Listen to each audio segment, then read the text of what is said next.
Quand on vous dit montagne en hiver, vous pensez sûrement à ce type de paysage. Un voile blanc à perte de vue, des chutes de neige constantes qui durent toute la saison hivernale, mais aussi des pistes de ski avec un ou encore 2 mètres de neige. Finalement, l'image que nous avons tous des massifs montagneux. Mais en réalité, depuis quelques années, dans les petites et moyennes stations de montagne, c'est plutôt devenu ça, un paysage identique à celui de l'été, avec presque parfois aucune chute de neige durant la saison. Et c'est le cas de la commune de Gérardmer, dans les Vosges, située en moyenne montagne. Je me suis donc rendu là-bas pour voir comment la mairie, les professionnels de l'hôtellerie-restauration ou encore les accompagnateurs en montagne vivent ce réchauffement climatique et comment vont-ils s'adapter dans les futures années pour continuer à maintenir une bonne activité touristique en hiver. Avant de continuer, je vais vous faire une petite précision. Donc dans le reportage, vous allez voir des plans où on voit de la neige, donc comme celui-ci, ou alors une interview où derrière la personne, il y a vraiment beaucoup de neige. Vous allez me dire, pourquoi il y a de la neige si mon reportage, c'est sur le fait qu'il y ait justement plus de chute de neige. Bon, la nature, on ne peut pas la contrôler, et j'y suis allé en novembre, j'y suis allé 2 fois en novembre, et la deuxième fois, boum, des chutes de neige. Mais bon, je vais vous dire, l'année dernière, il avait neigé en novembre, et après, il n'y avait presque pas eu de chute de neige. Donc finalement, c'est un petit peu normal. Voilà. On reprend la vidéo tout de suite. Que les saisons sont de plus en plus irrégulières. C'est à nous d'être ingénieux, inventifs pour garder le territoire attractif, même s'il y a un peu moins de neige. Et si malheureusement il y a un peu de neige, il faut qu'on propose autre chose. Les chutes de neige sont de plus en plus irrégulières. D'après une étude, d'ici à 2040, dans le massif des Vosges, il y aura 21 à 29 jours de précipitations neigeuses en moins. Même si déjà aujourd'hui, nous pouvons bien ressentir les effets du réchauffement climatique. Alors comment la mairie et les professionnels voient l'avenir de la station de ski et de la saison hivernale? Que les saisons sont de plus en plus irrégulières, avec des chutes de neige qui sont moindres, des saisons qui sont plus courtes. Avant, on commençait vraiment 1er décembre jusqu'au 31 mars. Aujourd'hui, c'est plus le cas. De plus en plus de perturbations durant la saison. Il faudra quand même penser à, c'est sûr, à voir sûrement d'autres choses dans l'avenir. Alors, on a toujours un peu cette chance-là que les vacances de février sont toujours plus ou moins sauvées. Mais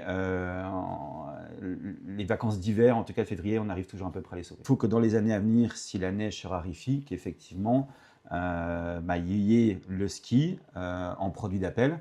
Et si malheureusement il y a un peu de neige, il faut qu'on propose autre chose. Et on est toujours à même de trouver des nouvelles idées pour garder les territoires de montagne attractifs. Il y a à peu près une vingtaine d'années, je faisais 50% de mon chiffre d'affaires sur 3 mois en hiver et le reste sur les 9 mois restants. Aujourd'hui, je suis plutôt à 30% l'hiver. 80% du chiffre d'affaires d'une saison de ski, c'est sur les 4 semaines de février. Donc on mise tout sur ces semaines-là. Et j'ai diminué également la masse salariale. Donc j'avais 15 permanents, on est descendu aujourd'hui à 7 permanents pour faire tourner la station. Non, c'est est-ce que la station, on la réduit un peu? Est-ce qu'on met qu'un télésiège, 2 télésièges, 3 téléskis? Donc ça, c'est des réflexions qu'il faut avoir sur les années à venir. Moi, je pense qu'il ne faut pas l'arrêter pour le moment. On arrive à diminuer le nombre de pistes, effectivement, comme je vous disais, c'est-à-dire cibler les pistes emblématiques. Et avec ces pistes-là, on arrive à offrir malgré tout un domaine de qualité avec des pistes vertes et une piste rouge pour répondre à la demande de la clientèle. On a décidé de faire effectivement également un tarif unique. Donc après, c'est à nous d'être ingénieux, inventifs pour garder le territoire attractif, même s'il y a un peu moins de neige, en volume sur 2-3 mois d'affilée et qu'on s'adaptera pour accueillir les gens. Il faut qu'il y ait des activités, outre que le ski qui se mettent en place. Il y en a déjà. Il faut qu'on ait cette capacité à, s'il y a moins de neige à un moment, on y va et on trouve autre chose. Une autre activité ne remplacera pas et ne compensera pas au niveau chiffre d'affaires le montant du ski. Étant donné que la station de Gérardmer est en cœur de ville, et dans la ville, on a déjà ces activités 4 saisons dans la ville. La station de ski restera donc l'activité principale de la commune durant encore plusieurs années. Mais de nouvelles activités devront naître afin qu'à terme, celle-ci remplace entre guillemets le ski. Mais aujourd'hui, les mentalités ont changé. Les gens ne viennent plus tous forcément skier toute une semaine complète. Alors qu'en est-il de la fréquentation touristique et de la durée du temps passé sur les pistes? A-t-il changé durant les vacances? Oui, les gens viennent pour le ski, surtout pour les enfants. On se rend compte que les cours de ski, le SF, Oui, il y a toujours des... ça fonctionne bien. Ça fonctionne bien, il y a des milliers d'élèves chaque hiver. Mais on vient aussi pour le lac d'Ifre, que ce soit Noël, janvier ou février. C'est en fait des gens qui viennent à la journée, 2 jours, 3 jours. Les gens ils vont skier 2-3 jours, ils vont faire autre chose. Voilà, c'est plus du tout ski. Le ski reste quand même une attractivité importante au jour d'aujourd'hui et encore pour des années, je ne sais pas combien, mais voilà. Les gens vont skier 2 heures, 3 heures et après veulent une autre activité. Donc c'est pour ça que l'on a développé ce centre d'aquatique et de bien-être pour offrir une offre complémentaire au ski. Les vacances de Noël, les gens ne viennent pas à Gérardmer pour le ski. Oui. S'il y a, ils y vont. Et donc on peut faire effectivement des bons chiffres durant ces 15 jours-là, mais ce n'est pas le produit d'appel. Il y a Oui. moins de neige, il y a un peu moins de monde, mais Gérardmer reste quand même attractif. Les gens viennent aussi en famille, c'est une station familiale. Dans les hôtels, il y a quand même du monde. L'année dernière, on s'est rendu compte qu'on a eu 15 jours de Noël magnifiques. Les touristes continuent donc de venir dans les Vosges malgré le manque de neige, et quand il y a assez de centimètres de flocons qui tombent au sol, le ski reste quand même l'activité principale, mais seulement pour quelques jours, et plus pour une semaine entière, comme c'était le cas il y a plusieurs années. Une courbe donc de fréquentation qui ne diminue pas ou presque l'hiver, mais dans le futur, l'été et les événements organisés tout au long de l'année seront-ils un levier pour garder un nombre stable de touristes sur la commune ?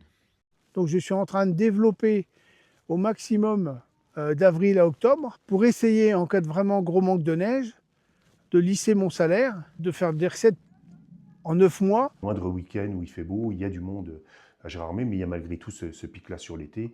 Et donc on développe de nombreuses manifestations durant cette période-là, évidemment, pour attirer et maintenir l'économie touristique. L'été, je dirais qu'il y a plus de monde, parce qu'il y a plus de monde à la journée. Je dirais qu'il y a plus de monde l'été quand même. Que vous avez misé aussi un petit peu plus sur, par exemple, le festival du film ou alors la fête des jonquilles. Effectivement, c'est complémentaire Ok. et il faut absolument maintenir ces événements-là sur Gérardmer. Donc c'est pour ça qu'on les soutient Ouais. avec la commune régulièrement, parce que c'est ça aussi qui offre une offre toute l'année diversifiée à Gérardmer.